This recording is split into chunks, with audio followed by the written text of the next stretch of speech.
Hello, everyone. This is Kaushik Zubair with the KZ Show. The objective of the show is to transform lives by sharing ideas that inspire action. In today's show, we'll be exploring mindfulness and how to ignite it.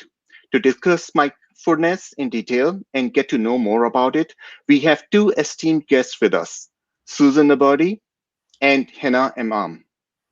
Both have spent decades in exploring and teaching mindfulness to bring peace and happiness in people's lives.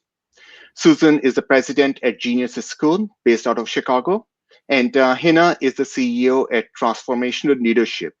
Welcome. Thank you. So, to start the conversation, I would like to hear from each of you how you got on the path that you are on. Because as I can think of, at least I have not come across anybody who would be in their childhood would be saying that I want to go out and teach mindfulness. I want to be a mindfulness expert. So please share with us your story. Susan, would you like to go first? Okay, sure. I think, nobody ever grows up thinking I'm going to be studying mindfulness, as you said, but I probably spent a lot of time in my own head because for my first 5 years, I was an only child. And down the line, I became the eldest of 6 siblings. So it seems as though, I was able to think a lot and analyze things just on my own to a great extent. And then, of course, being the eldest of 6, and then going on to meeting a gentleman who is Palestinian, whom I married, and now have 4 children, working in the Islamic school system as a teacher, then as administrator. I think I had a lot of opportunity to try to establish self-control and self-regulation. And it was really not that long ago that I bumped into learning about mindfulness per se. But it's funny because we have certain terms now for things that perhaps we've been doing all of our lives, but now we label it, right? So in learning about mindfulness, I learned the connection between the secular aspects of mindfulness and the Islamic relationship. Again, things that we've been doing all of our lives that perhaps we never realized could be termed as mindfulness, but they really are valuable practices that make a big difference in our lives. And now I devote myself to helping Islamic schools, helping busy moms, and in particular, helping people with stress using mindfulness as a tool. Mm-hmm. Hina. Yeah, so I actually stumbled on mindfulness right after I turned 40 and was undergoing a midlife crisis. It was ironically at a time that was a height of my career. I had been working at that point, 17 years in corporate America and had lots of experience. I was running a business that we had been really successful and had turned that business around. That year, I was recognized as one of 10 people every year that our CEO would recognize for business building results. And so our company was situated in Switzerland. And I remember coming back from that trip when I got all this wonderful recognition, thinking I should really be happy. And I thought, wow, this is really interesting. I thought my formula for happiness was achieve, achieve, achieve, achieve. Finally, you'll get to this place of you've met all of your goals, and then you'll be happy. And as it was turning out, is that wasn't actually true. And so I found myself wondering what is the source of happiness for me specifically, and how would I find that sense of fulfillment?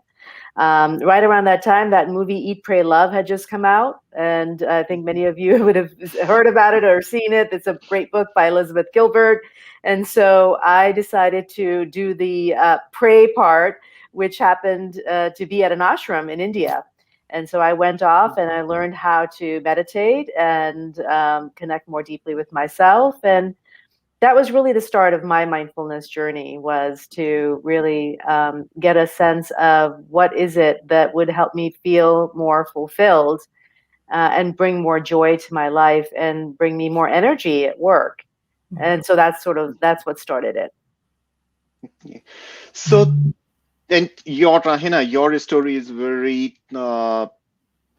like it's very common story. I have seen it in many times. I have myself have come out of corporate America, working with Pricewaterhouse, and then still I work with corporate America, but I have decided to do other things in my life that provide more fulfillment to me. And your story is similar. Like when you graduated from Harvard, you never thought that you would be doing what you are doing now, 25 years down the road, 30 years down the road. So it's definitely something to think about, especially for our young viewers who are right now in the workforce. And it's all about 24/7 working in corporate America. Let's start with defining mindfulness. I know that there are very many definitions out there, but what is mindfulness? So I will say for me, mindfulness very simply is being here now. It's just kind of being in this moment with a friendly relationship to whatever is here, and an accepting relationship to whatever is here. And to me, that's mindfulness. I find that there are three characteristics of mindfulness. Number one, as Hannah mentioned, is really an awareness, to be aware. 47% of the time, we're really thinking about the future, ruminating about the past. It's not that often that we are really in the here and now. And so having that attentiveness to the present is critical. And that we are sensing what is going on around us is also important to this. And another aspect of mindfulness is to really be sort of a curious spectator of your own life sometimes. There are times you want to be injected into everything about you and be sensitive to your own body, to your feelings, because oftentimes we start working like automatons all the time. We rarely take a break to really get in touch with ourselves, but to also be somewhat curious and kind to ourselves is also very important. These are a broader senses, I think, to what mindfulness can bring for us. And you both took a turn in terms of when you started working with mindfulness. Susan, you went towards more Islamic teachings. Hannah, you went to India to stay in the ashram and learn mindfulness over there. What's the relationship between mindfulness and spirituality? Yeah, Susan, you want to go first? Sure. I learned about secular mindfulness first, and then I learned about the Islamic relationship to it. Now, many people who are Muslim, for example, they think, oh, mindfulness, this is all like woo-woo stuff, and we really shouldn't be messing around with it because it's haram or whatever. And yet, if you look at the prophetic traditions, look, Jesus went into the wilderness, for 40 days. Prophet Muhammad went into the wilderness. So many of the prophets that we know of in the monotheistic faith, as well as even Buddhism, they would spend time in nature. They would spend time communing with a greater being. And so that is, I think, the spiritual component that when we start to recognize readings like from Al-Ghazali, who talks about mindfulness is like opening a window to the divine light. We see evidences in the spiritual tradition that these greats that are spiritual teachers must have practiced mindfulness. And there's a word in Arabic called muraqabah. And I'm mentioning it for a specific reason. Muraqabah is a way of reflecting and thinking about things. And coincidentally, we were going to be launching the Muraqabah app, which is full of guided meditations, hopefully in time for Ramadan for its first iteration. So if you were to go to Instagram, look at Muraqabah app and see if you can find them and keep track, because inshallah, we'll be looking that soon. Yeah, so for me, I would say mindfulness can be both I would say it can both be very, very secular, as Susan said. A lot of it is just really about noticing what's arising in the moment. So whether that's what's arising inside of ourselves, in our bodies, in our minds, or noticing what's arising in this conversation, is just being fully present here now, and that's very secular. And there is also a spiritual component. I've read Eckhart Tolle. he writes about the power of now, which is not necessarily religious in any religious tradition. It's actually when we can drop into this present moment and we're not in the past or in the future, then I really believe we have access to the past and future. When we're having those thoughts, are usually have a negative bias, right? And so when we can drop into the present moment, I think we have access to more of ourselves. And I think from my perspective, there is a part of us that is also spirit. And so we have more access to that wisdom of our inner light, our inner spirit, whatever you want to call it. And different traditions call it different things. Okay. So if you can share with us some of the practices of mindfulness, how we can, what are different things that we can do during our day to achieve mindfulness? Yeah. So there's a difference between meditation and mindfulness, right? So Mhm. meditation is what you practice. It's basically, you can sit on a prayer mat, you can sit in your living room, you can find a space that where you can be comfortable and have your spine straight and just start to train your mind. Meditation is essentially a mind training, right? So you train your Mhm. mind to focus on one thing at a time, to focus on your breath. And your mind will wander because that's part of how our minds work is Yes. they wander. It's some I heard somebody call it, it's like training a little puppy. You kind of train the puppy to come back. And so every time you train the puppy to come back, then that's building muscle of concentration, and it's building mindfulness. And so this is how you train your mind to stay in the present moment and not get distracted. So to add on to what Hannah is mentioning, scientists have found using fMRI imaging that the corpus callosum, like the connection between the left side, the right side of the brain, if you would, like your creative versus your logical predominantly sides, it's strengthened, which basically means in people that are doing meditation with greater frequency, they find that their brains are more integrated. That in turn helps them to be a bit more adept at emotional control, at learning, at doing stress reduction. So there are tangible physical benefits. And this is another thing that drew me to this practice, because I'm all about learning and wanting to know more and improving myself physically, spiritually, emotionally. And so there's a lot of reasons, as Hannah said, the practice makes it grow stronger. If you practice something, just like if you're being negative in the attitude of things, if you have anxiety, these things become stronger the longer you dwell in them. But if you can be mindful and recognize that this is where your brain is going, and oftentimes, as she said, we have a negative bias, we're able to bring it back into line and actually manipulate, if you would, our emotions. And think about it, if we can teach these skills to kids, how much better it would be. So many people are suffering right now, especially this year with COVID. To be able to go to mindfulness practices, to be able to do meditation, even if it's a rare thing and you don't do it every day, something still counts for something. So I really think that there's a heavy amount of value into it. And you asked specifically, what can you do? Well, generally speaking, there are three main types of mindfulness or meditation types of practices. One would be focusing on your breath. That's probably like the baby step, the easiest. And they even teach Navy SEALs about box breathing, where you inhale for a count of, let's say, 6. You hold your breath for another count of 6. You exhale for a count of 6. Have nothing for a count of 6, and then begin it all over again. So you're focused on, you're concentrating on just controlling your breath. And it's not so much about the breath as it is about focusing the mind.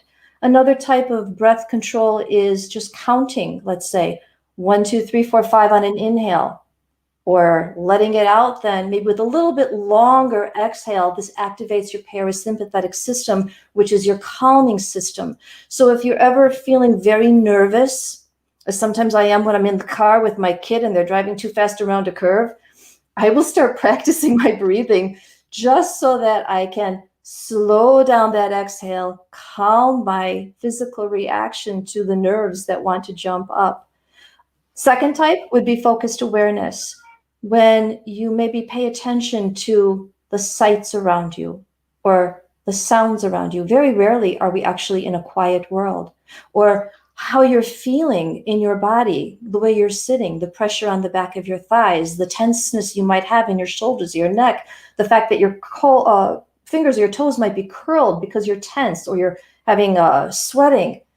Maybe we're not aware of it, but if we become mindful, we can pick up on these sensations and get a little bit more in tune and read our body's reactions. This is, I think, a critical part of mindfulness as well, that it informs us as to what we're doing, how we're responding physiologically. And the third type is oftentimes referred to as loving kindness and compassion, where we are not just focusing on ourselves, but we're also wishing, if you would, or giving from ourselves for the benefit of other people. And this particular type of meditation has been known to be especially effective at helping people with their emotional control and helping them, because in the process, you not only give good wishes and hopes and prayers, in a sense, for others, but then you also end it typically by asking for yourself, and you're kind to yourself and forgiving of yourself. Okay. So let me ask you, how long does it take to have So, mindfulness, to have control over your thoughts, uh, to have control over your emotions? Like, is it, and you both have been practicing it for decades. So, are you there yet? Hannah, that That one's on. nothing goes around in the world that would just tick you off. yeah.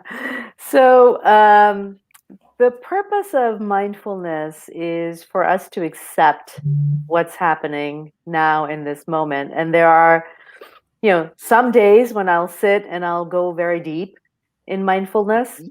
And there are other days when my mind will be like, oh my God, all over the place, my to-do list, my grocery list, and everything else in between, right? And so the goal of mindfulness is not to have no thoughts. Ideal, if you can get there, that's fantastic. But that's not the goal, right? The goal is to be noticing what's happening, be aware of it, and be in a place of acceptance with it. And so I would say that to come back to, I think, your question, which is, how do people who are curious about it, how do they get started? Right. So Mhm. I would say the place to start is to start to find time in your routine when you know you will do it. Set a timer. If it's only 3 minutes that you think you have, set the Mhm. timer for 3 minutes and focus on your breath. That's kind of the baby step. And your mind will wander and just bring it back. It helps. It's somebody likened it to flossing. It's like just because you have a bad experience or you didn't enjoy it doesn't mean you didn't get to this enlightenment. Doesn't mean you don't brush your teeth or floss. You do it because that's part of your habit. And over time, it creates good dental hygiene and good mental hygiene in the case of mindfulness. Now, Anything, I Susan, would you want to say, add? even if you just have it be like the time for your morning coffee or your tea or your chai, you're going to sit down, you're going to give yourself a bit of time. And it might be 1 minute, it might be 5 minutes, it could be a lot longer. People that are really into mindfulness, they go on retreats that are a week long or a weekend long or sometimes longer. And they really can invest themselves into it. But that's not the majority of us. I mean, life is busy and it's hard to cut out time. I know that in my own practice, it might just be just before I fall asleep at night that I will take that time just to kind of get on that frequency, tune things out, settle myself down so I get a good night's sleep. Or that morning cup of coffee before the day starts, I'll sit, I'll see the sunshine. I will go into that meditative state before I think about all of the to-dos or before I start journaling for the day. So there are many different forms of mindfulness, but just giving yourself the time, and then you decide. It's just a practice and you can call it. There's really no right or no wrong. And when you're focusing to fall off the wagon, to have your mind start wandering about the bajillion other things you have to do in the day, that's very normal and common. But gently bring yourself back into that state that you want to be in of focus, because it's building that brain muscle to be able to just stay disciplined and focused. It And I'm helps. assuming with the as more much you practice, you will get there in maybe a few months or a year or so, that you would have control over your thoughts. Because at the end of the day, it's just your thoughts that would bring you to calmness, or that would bring stress to you. You Am I know, right? it's less than that. It takes very little to actually learn to become proficient at it. But the more that you do it, the more you are able to keep yourself in that state in your normal day life. But one of the benefits that I have found, even as recently as today, is that when things start to happen, the dynamics of other people, whether it be at work or whether it be in your family, you catch it. You kind of see what's going on with the dynamics, and you realize you're one of the players in that. You have a role to play. You could either let things go as they tend to, because we're all pushing on each other's buttons, or you could make the choice. You can take that moment to make a decision on, am I going to play into this, or am I going to change the dynamic into something else? You have the capacity to do that when you're aware of what's going on. And that is probably one of the most precious golden nuggets that comes from this. Yeah, definitely. As we say that life is 10% about what happens to us, and 90% is about how we react to it.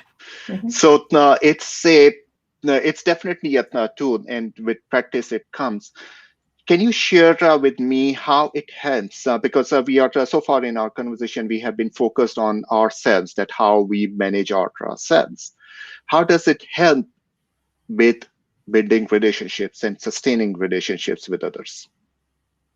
Yeah. So I'll start, and I loved Susan's example where she was saying, mindfulness is a way of slowing down. Like there's an accident that's about to happen, and you slow down, and you're saying, okay, I'm going to avoid this one, because you can slow down just enough, and you're paying close attention. There was is really interesting. A client of mine was telling me about a meeting that she was in, and how mindfulness really saved her. It was a really important meeting.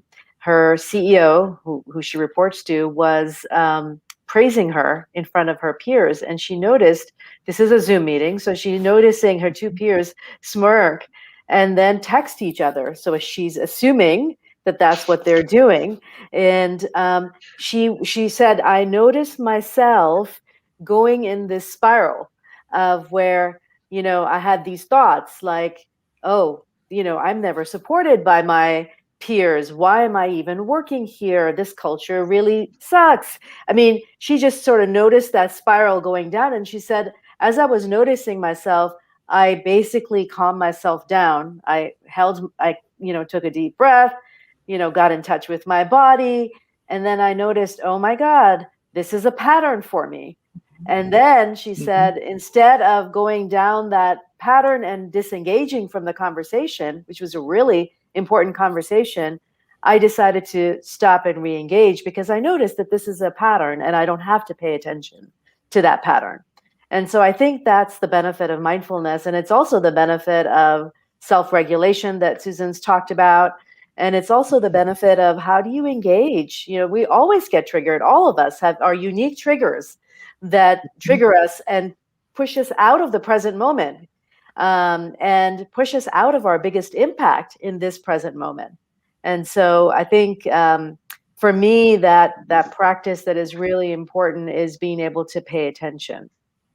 The other place where I think I found for myself that mindfulness has a huge impact is the loving kindness meditation. That loving kindness meditation, to me, really warms the heart. You literally have certain neurotransmitters, oxytocin and other chemicals in the brain get released. And oxytocin is often known as the love chemical. It's what's released, for example, when mothers are breastfeeding their babies. It's a connection, hormone. And so when that happens, then we have good feelings towards others. And those good feelings translate into beneficial behaviors and warm-hearted behaviors toward others. Yeah, we're going to get a little nerdy here. I love this because I'm into neurotransmitters, right? So my favorite subject in school was biology. Not like I went into it, but that's a tangent. When we hug, also we give oxytocin to our body. And I know that maybe you can do hugging to people in your family, the people that you care about, but you can't necessarily do that to people who are at work or at school. However, what you can do is also give them the pleasure, if you would, of dopamine, another neurotransmitter. That is something that you get when you win. So let's say, you want to enhance learning. You start off with baby steps. You give some small wins. If you want people in your business to feel good, if they're working with you, you give them something that they will be successful at, even if it's something small, an easy task, an icebreaker, if you would. It starts that positive flow of positive emotions from these neurotransmitters that puts them into a receptive mindset, so that you're able to focus, to be able to learn better, to be able to work more harmoniously together. Okay. So we talked about the loving kindness, mindfulness. So I would envision that this practice would enhance our empathy. Absolutely, yes. Okay. Now, All right. empathy is a little bit different, though, than compassion. So empathy, for like a lack of a better description, is that you feel what the other person is Mm-hmm. feeling. You can identify with what their experience is, what they're going through. Whereas compassion takes it to a little step further, whereby you not only feel, but you act upon. You have a passion for wanting to help. So a way to remember that maybe is thinking of like the alliteration of compassionate care, that you're going to not just feel, but you're also going to do something. And that might mean that you're actively able to help someone, or maybe it's just a matter of that you will pray for them. But these are ways of showing compassion versus empathy. It takes it a step further. Okay. All right. So let's get back to some of the practices. I know we mentioned, you both mentioned some of them.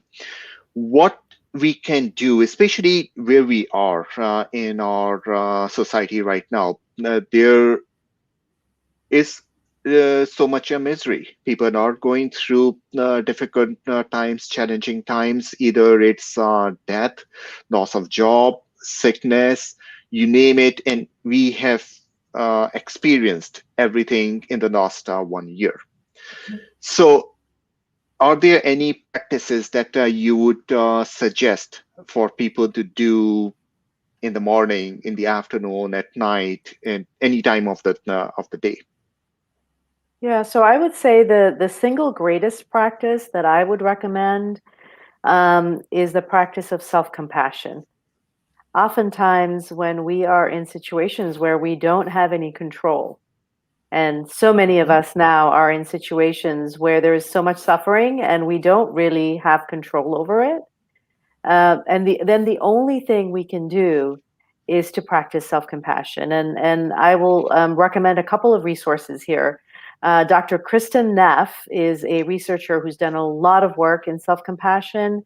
I had her recently on my podcast. So my podcast is called the Transformational Leadership Podcast with Hannah Anam. And if you look for the episode with Kristen Neff, she talks about the link between self-compassion and resilience. She talks about how there has been now lots of studies on self-compassion, and how self-compassion not only helps us be more resilient, it actually helps us extend our compassion for other people. So many so many people who are caregivers are burnt out because this is such a stressful time. And so Mhm. when you practice self-compassion, you give yourself that kindness, and that allows you to extend your kindness even further for others. And there are really only three sentences that she talks about that help you practice self-compassion.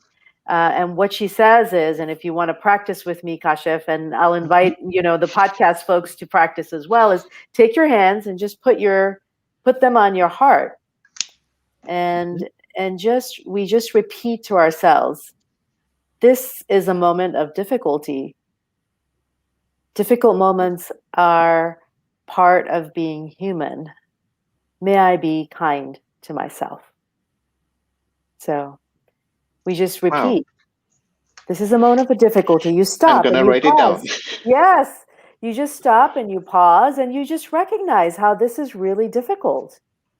And that these difficult moments are part of being human. It's part of our common humanity, that we all experience difficult moments. We all experience pain.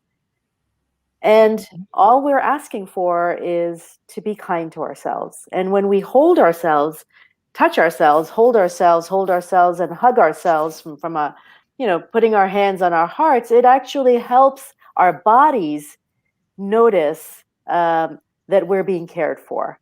And that releases some of the neurotransmitters that Susan was talking about. All right. No, that's wonderful. Also Anything, in Susan? heart and your stomach from yoga practices, which again will activate your parasympathetic system, your calming system.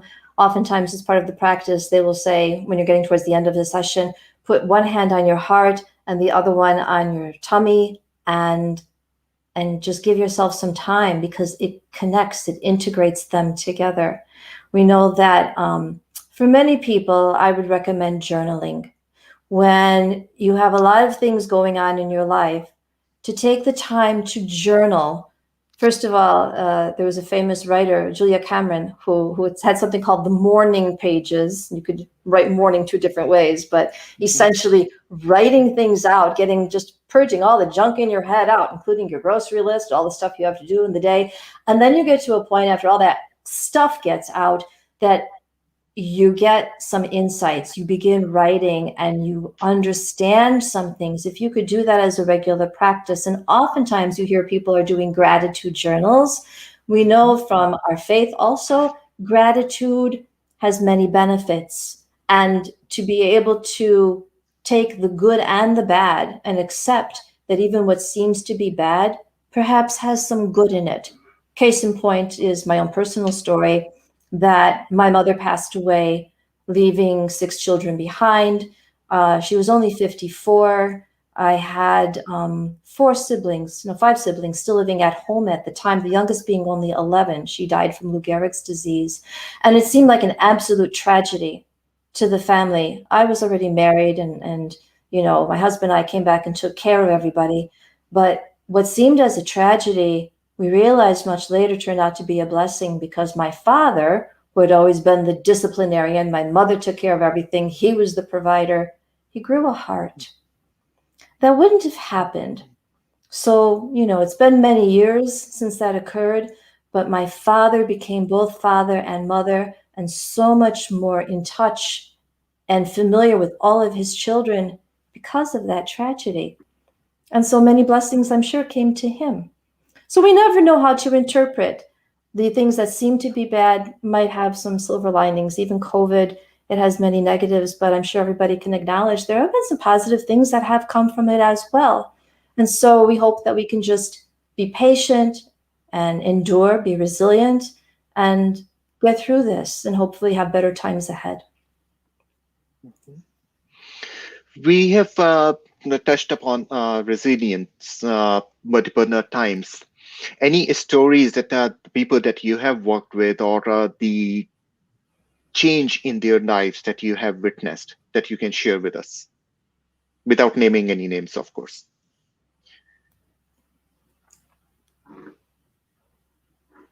Well, I think one story that I mentioned already was with this client who experienced in the moment resilience. And resilience can happen over time, or it can happen in the moment when we notice something and where we're going down somewhere, and then we find a way to come back up.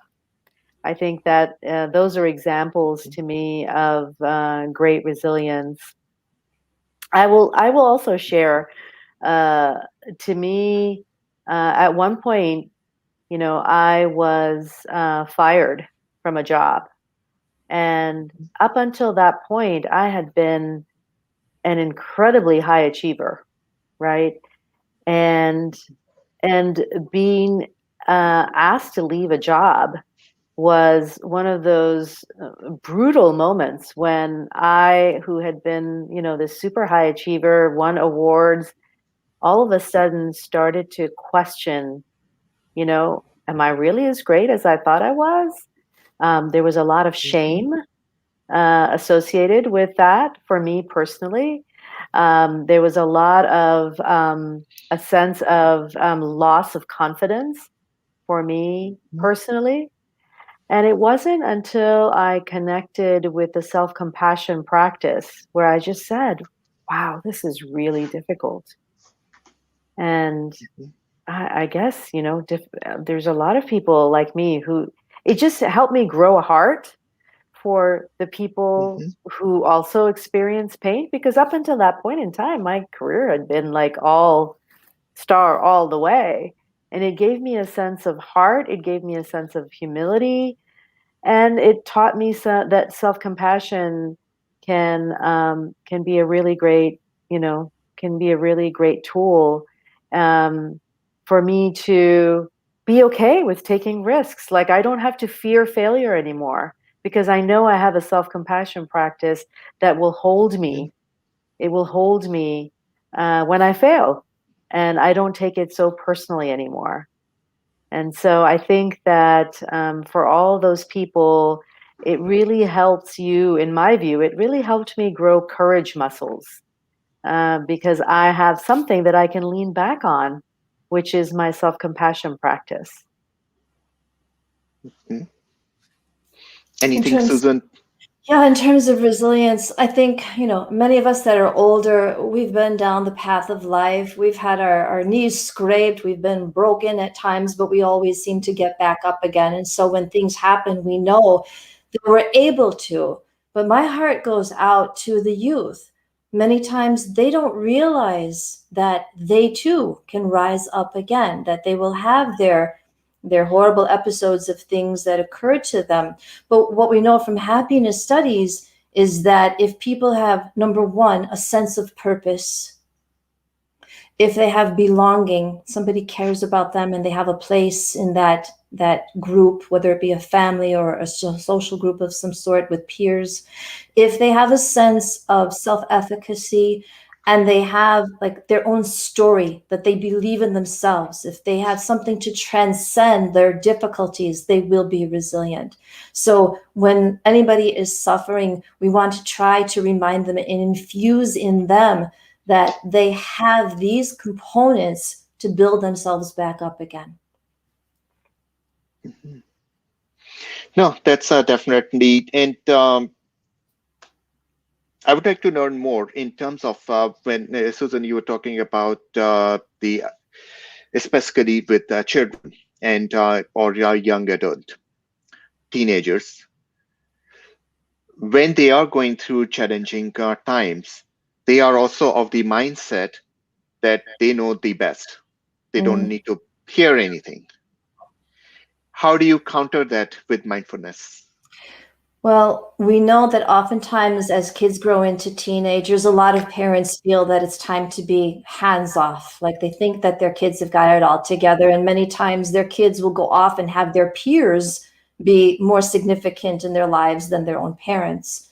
But parents need to know that they still have to be there, they have to persist because ultimately those friends over time may come, may go, and the parents are going to be there, and the kids will realize that their parents will always still be the ones. Maybe they don't have to accept everything their parents say because generations are different, perspectives are different, but at least if they know that they have a parent that they can go to, that cares, that knows something about life, or at the very least how to continue on in spite of stumbles. Some things don't change over generations. They need to keep that connection. The biggest thing that causes neuroticism in teenagers is a lack of connection. And as a parent, you want to be able to be the one that they have that connection with. Even if it doesn't seem like they want it, they need to have that, and you need to kind of still be there for them. Don't make a mistake and realize that you don't have any importance. You certainly still do. And of course, when they're 30, they realize you were the genius all along. I'm looking forward to when my daughter's 30. I've got some that are there. Trust me, hang in there. Hannah, you work with very senior executives in corporate America and Fortune 500 companies. What is your experience? Because you are working with people who are A players. They have very strong personalities. They are working at the C-suite in corporate America. How do you help them realize that they need to sit back and practice mindfulness and self-compassion? Yeah. So I would say there's a couple of tools. First, I want to let your audience know that there is a course on mindfulness that I have on LinkedIn Learning. That's been seen by, I think it's been taken by 500,000 people. So that course is a wonderful tool because it's specifically designed for mindfulness practices at work. And so what are the common situations that come up when you're starting to, lead yourself and lead others and lead change in an organization? What are some of the specific practices that you need for each one of those situations? So I think that's one tool. The other tool that I would recommend people look at, and it's actually in my latest book. My book is called Wired for Disruption. It's a tool called the Mind Story Map, and I don't know if I can show it to you here. Oh, I don't know if that's going to work, but you can even find it on my website. It's called the Mind Story Map. And what the Mind Story Map does, which I share a lot with my clients, which is very useful to them, is that Mind Story Map is a very simple mindfulness tool. It helps them stop, take a pause whenever they're feeling some sense of discomfort, or powerlessness, or some difficult emotion, or some trigger has happened. The Mind Story Map tool is a very simple tool where they're stopping, they're trying to figure out and connect with, in this situation, what's my story here that's creating all of this discomfort? So what's my belief about myself? What's my belief about others? What emotions is this causing? And then what are some of these behaviors that will come about as a result of this particular story that I've got going on? I was giving the example of, a client who was feeling like, oh, I'm never supported by my peers. Look at them, they're snickering, right, on the Zoom call. And so if she said, she said to me, I did a quick mind story map, and I said, oh, this looks like it's a very familiar pattern and thought that I have. It's a story that I have, and I think I can just let that story go. And so I think that there are some very specific tools that we can all use to catch ourselves in the moment, and so that we don't follow the same patterns that we often get stuck in and catch ourselves in slow motion. And I've read Hannah's book. It's terrific. Thank you, Susan. Yeah, what comes to my mind is when you were saying that is Brené Brown's FFTs. That whenever something goes off, we go into the mode of FFTs, creating the worst scenario possible in our mind without reflecting on what it could be. And when we take the time to reflect and to understand the situation and also realize our own body's approach to it, reaction to it, then they start figuring out, okay, what are triggers for me, and what are these situations that triggered me, and then I can have a better control on those things. So definitely, thank you for sharing on that.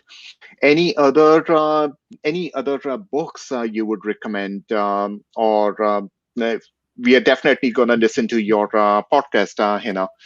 And any other books that you would recommend? I would suggest, yeah, go ahead. No, I was going to say that honestly, if you want to grow mindfulness, start by practicing it. To me, the actual experience of it and what it's like when you get to a state where your mind becomes quiet. It's a very blissful place to be when your mind is no longer chattering and you're just in a state of deep peace. And it's that experience once you experience it, and then actually proactively savoring that experience, noticing that experience, and then realizing, oh, wow, this is amazing. And then you start to create this habit. Your body starts to want to crave it, right? It's just like any other, it's like eating chocolate chip cookies. You know, there's a reason why your body craves chocolate chip cookies, right? And so if you can get yourself to that state of peace and bliss and train your mind to recognize that this is coming from that place, then your body starts to crave. I think another example is exercise. Like, you know, when we get those endorphins going, then we start to feel like how good it feels to exercise. So I would say if you have 10 minutes, start by doing it instead of reading about it. All right. Yeah, I would concur. And that is exactly what it is that it has its reward mechanism built into it. And so that's why a lot of people, they're motivated. You just have to begin and try to keep a consistent practice. You might fall off the wagon. Everybody does, even the greats. But then they realize they need to get back to it. And when you have that practice established, you're able to, at any time, switch into that gear. You recognize that channel, if you would, that you can get yourself into, and you feel solid. You're in line with so many things. That's very helpful. Another book that I would recommend is Altered Traits, that was written by Richie Davidson, and you'll probably recognize the name from Emotional Intelligence, Daniel Goleman. Altered Traits. Another one is, I believe it's Mind Over Matter by Dawson Church, as well as Bliss Brain, that he's written most recently by Dawson Church, Bliss Brain. There's a lot of research that is referenced in these books, and it will give you a very good understanding of what the practices is all about. And of course, there are many apps that are out there that people could use, because guided practices are, I think, really the best way to start, especially if you're not certain that you know what you're doing. Take advantage of the many guided practices that are available for people. All right. We are almost coming up to the hour. So any last minute thoughts that you would want to share with our audience? Any practices or anything for them to get on the journey? I would suggest that if you want another motivator to help bring you to the practice, understand that when you go into your prayers, you will find that you are able to more easily stay in focus as you make this practice. When you think about, some of the saints, the followers of prophets, that they were able to witness so many amazing things, you'll come to understand that much of it was done because they were able to be in such a focused state that they were able to live a different life than it seems like we can here. It seems as though you can rise above the difficulties when one of the analogies they make is that if you see your problems as clouds just floating by in the sky, you don't have to get emotionally involved in the difficulties that necessarily happen in your life. If you can just see yourself as a bystander sometimes and look at and analyze with a sense of curiosity some of those difficulties that are in your life, but you don't have to weigh them on your shoulders. Another visual analogy that I would make sometimes, and actually this came back from when I was a youth and I read the book Siddhartha by Hermann Hesse, that if you see yourself as a drop of water going down the stream over the pebbles, you're just in that stream like another drop of water. And so everything that's in your life, the good and the bad, can be part of that stream, and you're just rolling along and through it. That is part of your journey. That's very wonderful. Thank you for sharing. Hina. Yeah, I was just thinking, I would love to share a quote from this book, from my old book on my last book, not this current book. It's called Wired for Authenticity. It's a quote by Pema Chodron, and I'd love to read it to you, but let me find it first because you can Mhm. feel free to go ahead and have a chat, because this is a beautiful quote about mindfulness, which I think is brilliant, because she really talks about what is the purpose of mindfulness. Sure, sure. So let me ask you, Susan, a question that we have been talking about mindfulness, and mindfulness is definitely focused on ourselves. And we did talk about the loving kindness and self-compassion and resilience and all that. But of course, we don't live in utopia. Every Mhm. it's We live in an environment where yes, we can control ourselves to certain level, but there will be instances in our environment that would trigger us on a constant basis. How do you live in an environment where things are not all good, and Sure. be use mindfulness to keep your calm? I tell my kids sometimes you can only control yourself, you can't control everybody else, right?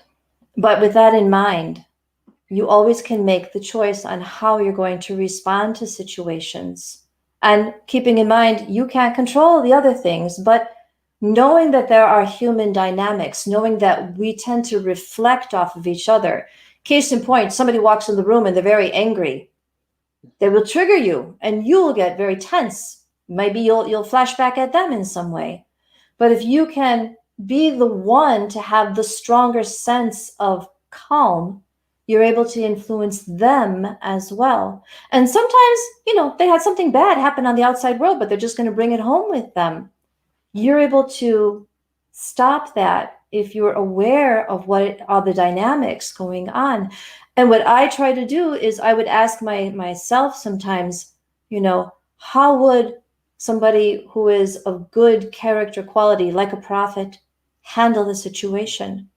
They certainly would not get all wrapped up and all huffy and upset about something. Perhaps they would look at it with wisdom. They would pause and they would think what's the best way to handle the situation or perceive the situation, or what drove the situation to be what it is. This is wisdom, and this is how we wish to be. All right. Thank you. Hina, back to you. Yeah, so I found it. So this is from my book, Wired for Authenticity. And I'm quoting Pema Chodron. Pema is a Buddhist monk. And this is a beautiful quote. When people start to meditate or to work with any kind of spiritual discipline, they often think that somehow they're going to improve, which is a sort of subtle aggression against who they really are. It's a little bit like saying, if I jog, then I'll be a much better person. However, loving kindness toward ourselves doesn't mean getting rid of anything. We can still be timid, jealous, or full of feelings of unworthiness. The point is not to try to change ourselves. It's about befriending who we are already. The ground of practice is you or me or whoever we are right now, and just as we are. That's the ground. That's what we study. That's what we come to know with tremendous curiosity and interest. I just found that Wow. so beautiful and so inspiring, because we're all imperfect human beings. And the Mhm. more that we can embrace ourselves and let go of our self judgment, the easier it is to let go of judgment of others. And when we get to a place of lack of judgment, then we drop the ego, and that in itself is a beautiful spiritual practice. Exactly. That's where the compassion comes in, and self-compassion. Mhm. Oh, that's definitely wonderful. So many, so much wisdom was shared in this episode. I'm definitely thankful having both of you here. And we did talk about a lot of things, a lot of practices that we implement in our lives will become better. And at the end of the day, that's the goal, that when we sleep at night, when we go to sleep at night, we say to ourselves, we did the best, Mhm. rather than thinking that I could have done better. And when we talk about the self-compassion part, when we think of ourselves as that I did my best with the circumstances that I had, I would be more compassionate towards other people. I would be more empathetic towards other people. So creating that awareness is the key. And so thank you very much, Susan, for being here on this episode. Thank you so much, Hannah. And I'm gonna definitely look into the training that you have on LinkedIn. And I'm sure it's 500,000 people have taken it, and I'm sure it's gonna be good coming from you. So, Thank you for all having right, us. all right. Thank you Thank you, so much. Kasha. Pleasure meeting you, Susan. Likewise, thank you. Thank you. Bye bye. Bye now.